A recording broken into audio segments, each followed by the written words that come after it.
ज़रूर थी। कुछ हमारे साथ कुछ लोग हैं, उनसे भी बातचीत करते हैं। क्या नाम है जी? मेरा नाम अक्षरा गुप्ता है। अक्षरा जी, किस तरह से देखते हो सरकार की व्यवस्थाओं को, जिस तरह से सरकार ने व्यवस्थाएँ एग्ज़ाम को लेकर की है, सुरक्षा व्यवस्था हो या बस की व्यवस्था हो या होम जिले में जो पेपर दिए? बहुत ही उम्दा व्यवस्था रही है। आप जैसे कि सिक्योरिटी को लेके भी देख लीजिए या बच्चों के लिए जैसे पहले सेंटर्स दूर-दूर के होते थे, पर अब बहुत ही नज़दीकी सेंटर्स रखे गए हैं बच्चों की सहूलियत के लिए। और सबसे बड़ी बात है, हम संस्थाओं को भी स्पेशली परमिशन मिल गई थी सरकार की तरफ से कि भी हम बच्चों के लिए जैसे कि भी ब्रेकफास्ट का या लंच का उनका रिफ्रेशमेंट का हम अरेंजमेंट कर सकें। हमारे लिए भी बड़ी मतलब ये खुशी की बात है और हमारे को बड़ा अच्छा लगा इस चीज़ के लिए भी कि बच्चे दूर-दूर से आ रहे हैं, सुबह के टाइम उनको रिफ्रेशमेंट मिल जाए। और सरकार की तरफ से मेनली जो सिक्योरिटी की, जैसे कि आपने बताया कि भी हाँ भी कैमरास वगैरह की भी प्रॉपर पुख्ता वो थे। और हमारे जो सिपाही हैं उनकी भी ड्यूटी पूरी उम्दा थी। उन्होंने बहुत अच्छे से कोऑपरेट करा हमारे को भी यहाँ पर भी, और सभी बहुत अच्छे से देखे और बच्चे भी बहुत खुश थे आज इन अब की सारी। बार अगर बात करें होम डिस्ट्रिक्ट में जिस तरह से एग्ज़ाम के सेंटर दिए गए हैं या फिर जो बस की व्यवस्था बस स्टैंड से लेके सेंटरों तक की गई है, उसको कैसे? ये तो सबसे अच्छी है क्योंकि दूर-दूर से जब बच्चे आते हैं तो मेनली उनके पास कन्वेंस की ही दिक्कत आती है एक सिटी में आके कि भी आपको अपने जो मेन सेंटर पॉइंट तक पहुंचना है, उसके लिए आपको व्हीकल की सबसे ज़्यादा दिक्कत रहती है। पर सरकार की तरफ से इस तरह की उम्दा व्यवस्था बहुत ही अच्छी बात है। सरकार की तरफ से बहुत अच्छे-अच्छे कदम उठाए जा रहे हैं बच्चों के फ्यूचर को लेके। और वैसे भी आने वाला यूथ हमारा आमतौर पर अगर एक चीज देखी जाए कि जो समाज सेवी संस्थाएं कोविड के बाद से लगातार आगे आ रही है, कोई भी कार्य हो या किसी प्रकार की कोई परीक्षा हो, तो इस तरह से बच्चों के स्वास्थ्य को लेकर यानी अच्छा खाना या फिर पानी की व्यवस्था या फिर सबसे बड़ी एक चैलेंज होता है स्टूडेंट्स के लिए कि उन्हें मोबाइल रखने की, अपना बैग रखने की जगह नहीं होती। कहीं ना कहीं जहां वो रखते हैं तो वो उनसे 100 रुपए 150 रुपए लेते हैं। तो इस तरह की व्यवस्थाएं की जा रही। बिल्कुल, इन्हीं व्यवस्थाओं को देखते हुए जैसे पहले आपने जैसे बोला ना कि भी हाँ, भी बच्चे बैग रखते थे तो उनको पैसे वगैरह कई लोग थोड़ा-सा इस तरह का काम कर देते थे, पैसे माँगते रखने के लिए। पर हमारी संस्थाओं के थ्रू हमारे को अच्छा लगा, बच्चों की उनकी चीज़ें सेफ भी रही हैं और उनकी सेफ्टी से उनको हैंडओवर भी कर दिया है। तो हर तरह से सरकार जो कोऑपरेट कर रही है, बच्चों के लिए कर रही है, कदम उठा रही है, वो बहुत ही उम्दा है। बिल्कुल। साक्षी, जिस तरह से समाज हुँ। सेवी संस्थाएं आगे रही हैं, कहीं ना कहीं सरकार तो सुरक्षा की व्यवस्था हो या अन्य सुविधाओं की व्यवस्था हो वो कर ही रही है परीक्षार्थियों के लिए, लेकिन जिस तरह से समाज सेवी संस्थाएं जो सामने आ रही हैं, एक हुँ। सराहनीय कदम हम कह सकते हैं। ठीक साक्षी। है। ऋषि आप बताइए जैसे कैथल में वीरेंद्र ने बताया क्या पलवल में भी कुछ वैसे ही जो इंतजाम है वो किए गए हैं उन तमाम पेरेंट्स के लिए जो कि पहुंचे हुए हैं अपने जो बेटा बेटी हैं उनको एग्जाम दिलाने के लिए, क्या वैसे इंतजाम आपने पलवल में भी देखे? और अब जो दूसरी पारी है उसकी शुरुआत होने वाली है तो उसको लेकर क्या जानकारी, क्या तैयारियां? जी बिल्कुल साक्षी जी, जिस तरह से ये हमारे सहयोगी बता रहे थे कैथल से, तो इस तरह से पलवल में केवल उन्होंने वाहन लगाए, जैसे रेलवे स्टेशन है, बस स्टैंड है, उन्होंने वाहन का इंतजाम किए। अगर कोई बस से छूट जाता है, कोई सेंटर तक नहीं पहुंचाता है, तो अपने वाहनों से उन्होंने बच्चों को सेंटर तक पहुंचाया गया। तो ये इंतजाम किए गए पलवल के अंदर। और हमारे साथ मतलब पुलिसकर्मी हैं, मतलब उनसे भी जानेंगे कि किस तरह से उन्होंने सुरक्षा को लेकर मतलब किस तरह के इंतजाम किए और मतलब क्या उन्होंने जो व्यवस्था की गई, पूरी ड्यूटी उन्होंने निभाई गई।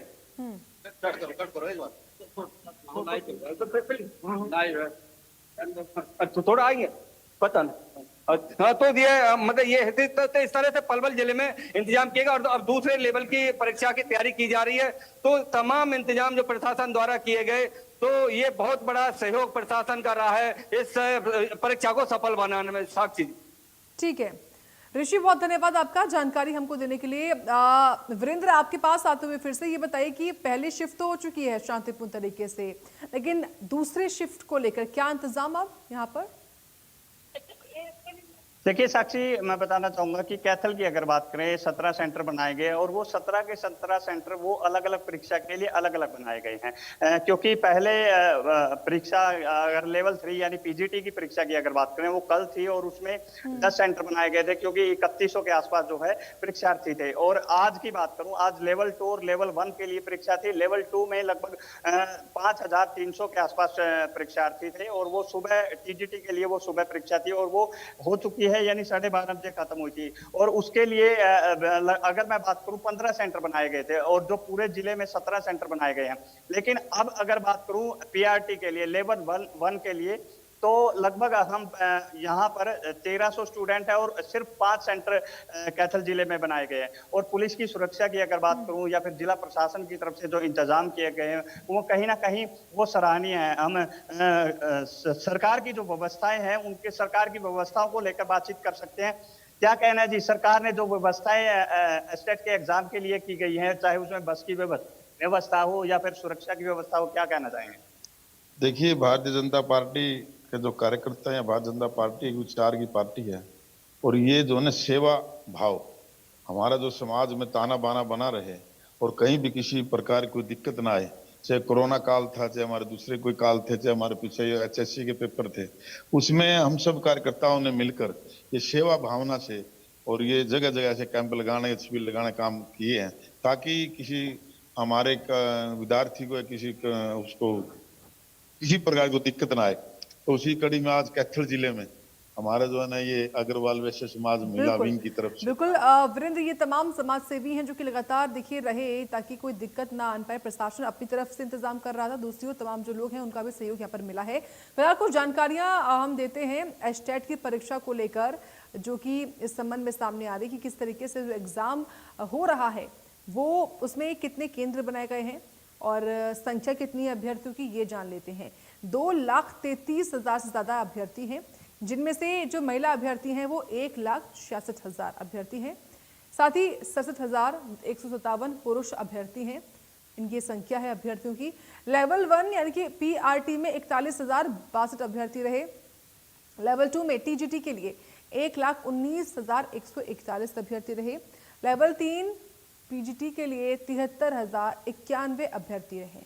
128 फ्लाइंग टीमें गठित कर दी गई हैं, ये जानकारी सामने आ रही है। अभ्यर्थियों की संख्या है और देखिए इन अभ्यर्थियों की संख्याओं के हिसाब से ही अलग अलग जो जोन्स हैं जहां पर सी सेंटर्स बनाए गए थे उनको बांटा भी गया था।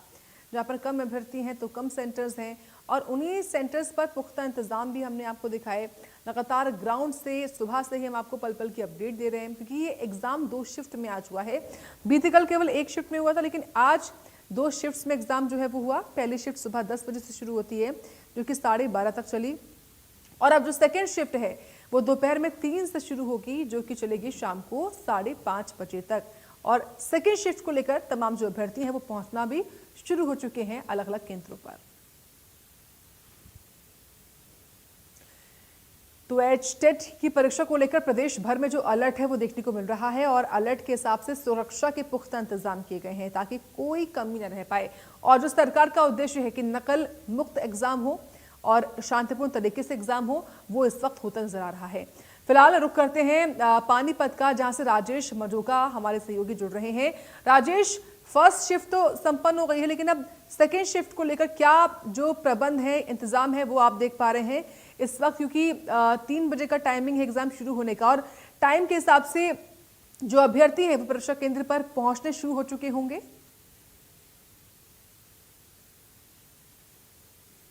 50 मिनट जो एक्स्ट्रा उन अभ्यर्थियों को दिए जाते हैं जो कि विकलांग हैं, अभी उनकी शिफ्ट चली 50 मिनट उसके एक्स्ट्रा है। उसके बाद जब वह ओवर होगा तो दूसरी लेवल 1 की परीक्षा के जो अभ्यर्थी हैं वो इसमें एंट्री करेंगे। मैं आपको बता दूं कि जो बच्चे निकल रहे हैं या कुछ जो बच्चे पहुंच रहे हैं, अभी वो सेंटरों से बाहर जो बच्चे निकल रहे हैं वो लेवल 2 की परीक्षा देकर निकले हैं।